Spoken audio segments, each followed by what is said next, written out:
O Senhor esteja com vocês. Proclamação do Evangelho de Jesus Cristo, segundo Lucas. Naquele tempo, Jesus desceu da montanha com os discípulos e parou num lugar plano.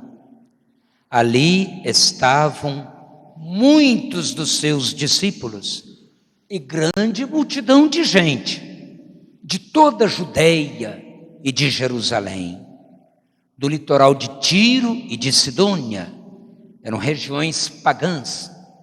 E levantando os olhos para os seus discípulos, disse: Bem-aventurados vós, os pobres, porque vosso é o reino de Deus. Bem-aventurados vós, que agora tendes fome, porque sereis saciados. Bem-aventurados vós que agora chorais, porque havereis de rir. Bem-aventurados sereis quando os homens vos odiarem, vos expulsarem, vos insultarem e amaldiçoarem o vosso nome por causa do Filho do Homem. Alegrai-vos nesse dia e exultai, pois será grande a vossa recompensa no céu. Porque era assim que os antepassados deles tratavam os profetas. Mas, ai de vós ricos, porque já tendes a vossa consolação. Ai de vós, que agora tendes fartura, porque passareis fome. Ai de vós que agora rides, porque tereis luto e lágrimas. Ai de vós quando todos vos elogiam. Era assim que os antepassados deles tratavam os falsos profetas. Palavra da salvação.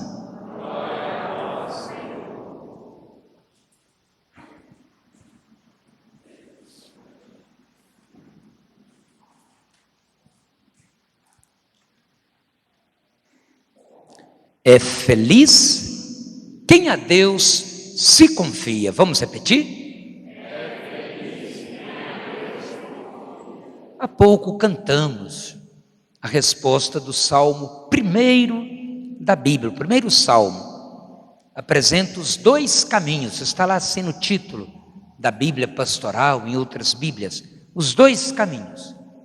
O caminho da felicidade, para quem confia em Deus, e se confia, ou seja, entrega toda a sua vida, suas preocupações, angústias, tristezas, mas também suas alegrias, a saúde, o bem-estar, a família, os amigos, os sonhos, as expectativas. Reconhece que tudo que é bom vem de Deus, e aquilo que é ruim, causa dor, causa sofrimento, não vem de Deus, mas às vezes Deus permite para testar também a nossa fé.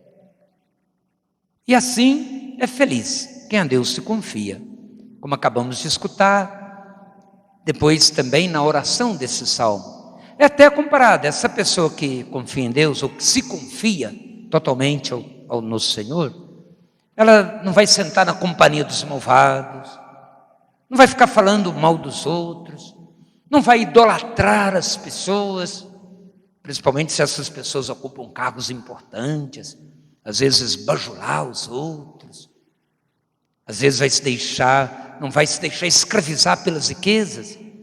E aí ouvimos, nesse salmo, essa pessoa comparada como uma planta, uma árvore, que está ali na beira do rio. Pode vir o calor, pode vir várias situações difíceis, mas a árvore está ali, produzindo frutos, sempre.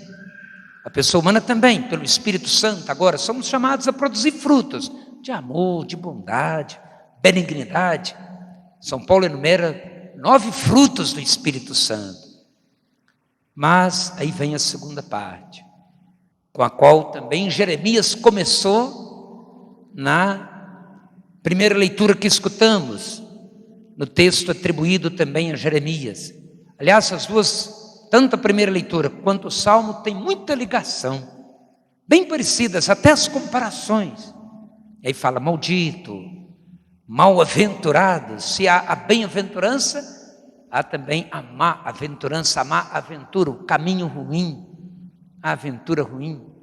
Quando a pessoa deixa de confiar em Deus, e aí começa a confiar em si mesma, começa a colocar sua esperança nos bens deste mundo. Até São Paulo, na carta aos Coríntios, que a gente acabou de escutar também, sobre a ressurreição, dizendo assim, olha, tem gente aí que está falando que Cristo não ressuscitou. Se Ele não ressuscitou, todos os que morreram também não ressuscitaram. Ainda estão mortos nos seus pecados. Havia aquela concepção grega, filosófica, né, de aproveitar bem a vida é só vivida aqui nesse mundo, mas aí em vez de querer aproveitar juntos, cada um queria aproveitar melhor do que o outro. É falar, não existe ressurreição, não, vamos aproveitar, vamos fazer tudo o que a gente tem que fazer. Aí Paulo fala, olha, quem está pregando isso aí e está acreditando nisso, então está perdido. Mas ele afirma, Cristo ressuscitou. E vocês, acreditam que Ele ressuscitou ou não? Então vamos dizer, Cristo ressuscitou? Ressuscitou, gente, está vivo aqui, está ali no sacrário. É o corpo de Cristo que está ali. Não são apenas reservas eucarísticas, é o Cristo, que daqui a pouco, com as ofertas do pão e do vinho, com as quais a gente bendiz ao Senhor e ao que oferecemos também. Aliás, hoje também o ofertório, é até bom ser na hora do ofertório, tem até uma oração aí, no folheto, né, Comunidades em Festa, em que a gente agradece a Deus, quando a gente oferece algo de bom, porque tudo que a gente tem de bom vem de Deus. Tocar um instrumento, cantar, proclamar a palavra, ajudar as pessoas. E aí Paulo então vai dizer, Ele ressuscitou. Portanto, é a razão da nossa fé. E se a gente deposita nele a esperança só para as coisas deste mundo, somos as pessoas mais dignas de compaixão. E aí até a morte, que faz tantas pessoas sofrer. Principalmente nesses últimos 2 anos no mundo. Nunca a humanidade viu assim, neste século, embora já houve outros vírus, também outras épocas, que também ceifaram, foram instrumentos, ou melhor, elementos, para ceifar muitas vidas, com tanta tecnologia, tanto progresso na área da ciência. Mas o que aconteceu depois de 21 séculos, depois da vinda de Jesus? Infelizmente, ainda não aprendemos esse programa de vida de Jesus. Quando Ele desceu da montanha com os discípulos, passou a noite toda em oração, dentre os discípulos chamou 12, semana passada quem escutou a missa, Padre Lelete que estava aqui celebrando das 19 horas, Padre Geraldo Gabriel celebrou às 8, Padre Rocha às 10, então escutou Jesus chamando os discípulos, falando, olha, vocês agora vão ser pescadores de homens, deixaram tudo para seguir Jesus.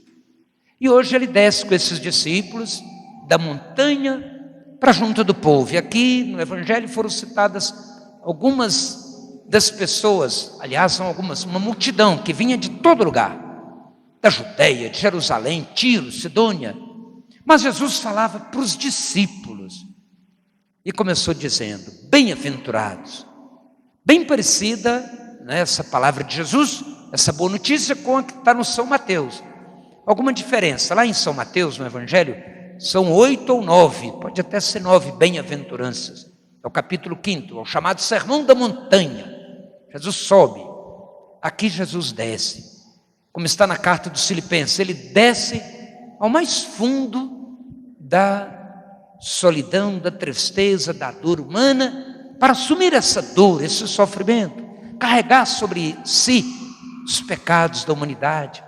Então, diante daquela gente sofrida, que chorava, que era explorada, aqueles que se colocam como seus discípulos ou discípulas, o Papa Francisco comentando este evangelho hoje na oração do Ângelus dizia, que são discípulos as pessoas que são bem-aventuradas, ou seja, seguem esse bom caminho, essa aventura de ser pobres.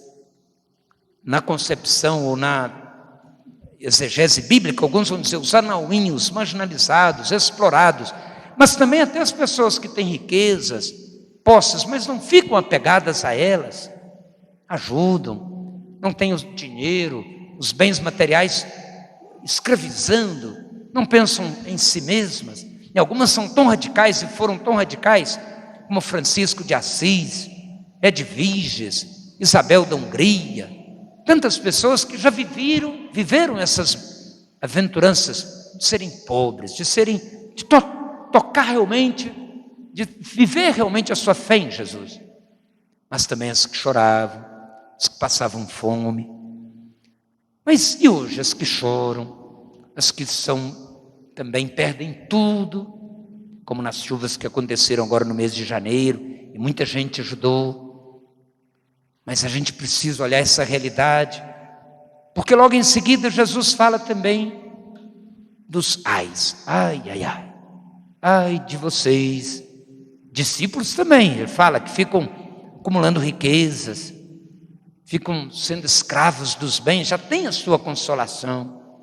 Vocês que agora estão rindo, banqueteando no prazer, um dia vão chorar. Vocês que estão achando que é tudo fácil e vivem uma vida sem Deus, então são as chamadas má-aventuranças. Mas Jesus fala, ai de vós.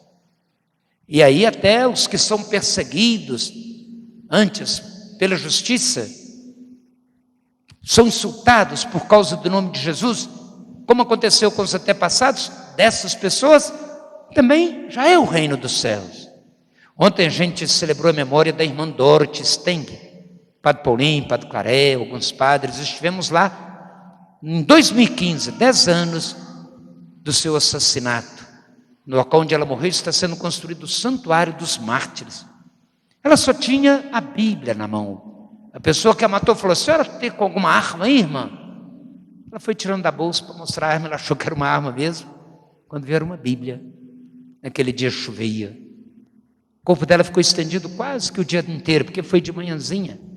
A chuva misturando o seu sangue naquela terra, foi brotando mais gente para pedir a Deus essa força, como aconteceu também com o santo Oscar Romero. Assim, o Papa Francisco declarou santo o seu assassinato como martírio, enquanto celebrava a missa, o bispo em El Salvador.